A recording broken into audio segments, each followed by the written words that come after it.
Alors, dans cette vidéo, on va voir comment optimiser nos routes puis nos points d'accès de notre API si ça devient de plus en plus complexe. Donc, admettons que dans notre application, on a des films, donc on a préparé nos routes pour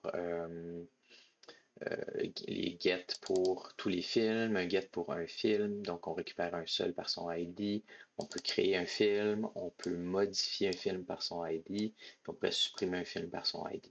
Donc ça, c'est souvent les points d'accès communs, mais on peut en avoir d'autres, comme par exemple ici, utilisateur, je pourrais avoir connexion, puis je pourrais avoir inscription, qui sont deux actions différentes. Puis pour les admins, ben, je pourrais avoir récupéré tous les utilisateurs, tous les ID, trouver un utilisateur par son ID pour avoir une fiche client, modifier, supprimer aussi. Puis, par exemple, j'aurais, je sais pas moi, tous les magasins si on faisait de la vente en succursale. Donc là, ça va commencer, une fois que mes routes vont être remplies, ça va faire un fichier index qui commence à être un peu compliqué ou assez long. Donc, ce qu'on peut faire à ce moment-là, c'est venir faire un dossier route dans lequel on va avoir un fichier par type d'entité.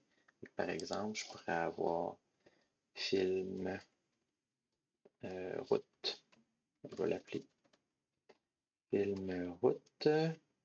On fait juste film.js parce qu'on est déjà dans un dossier route. Puis je vais avoir magasin.js. Puis je vais avoir utilisateur.js. Puis ce que je vais faire, c'est que je vais transférer l'information. Je vais en faire un, puis vous pouvez faire le reste par vous-même. Donc là, j'ai pris tout ce qui était film, puis je viens l'ajouter ici.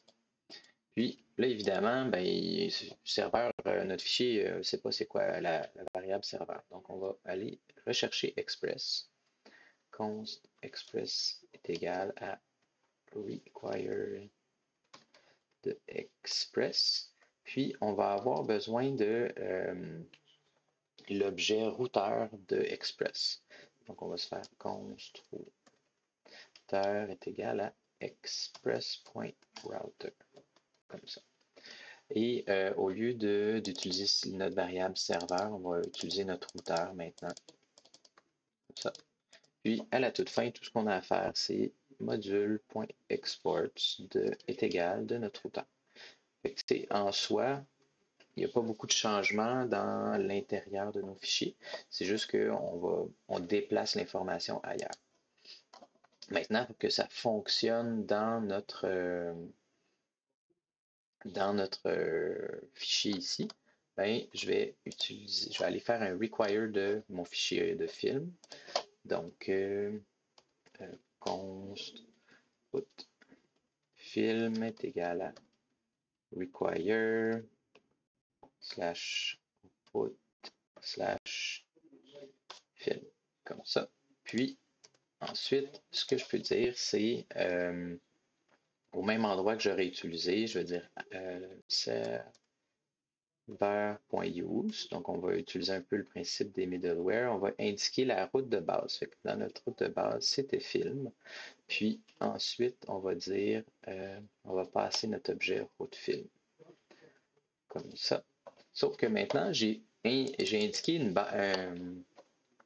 route de base. Donc, ce que j'aimerais dire, c'est que toutes les fois que je vais avoir une route un point d'accès qui va commencer par /film,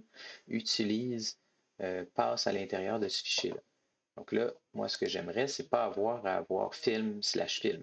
Donc, si j'ai utilisé mon système de route, ben maintenant, j'ai juste besoin de mettre ce qu'on rajouterait à la fin, comme ça. Comme ça ici. Donc, si c'est film tout court, ben ça s'en vient ici. Si c'est film avec un ID, ça s'en vient ici, etc., etc. Alors, on va tester juste pour voir que ça fonctionne. res.json de OK. Puis, on va tester juste film si ça fonctionne. Tout devrait être resté pareil. Puis là, j'ai mon OK qui passe correctement. Si je teste avec un ID, res.json de rec.params.id. Donc, on va aller chercher le paramètre ID qui est là.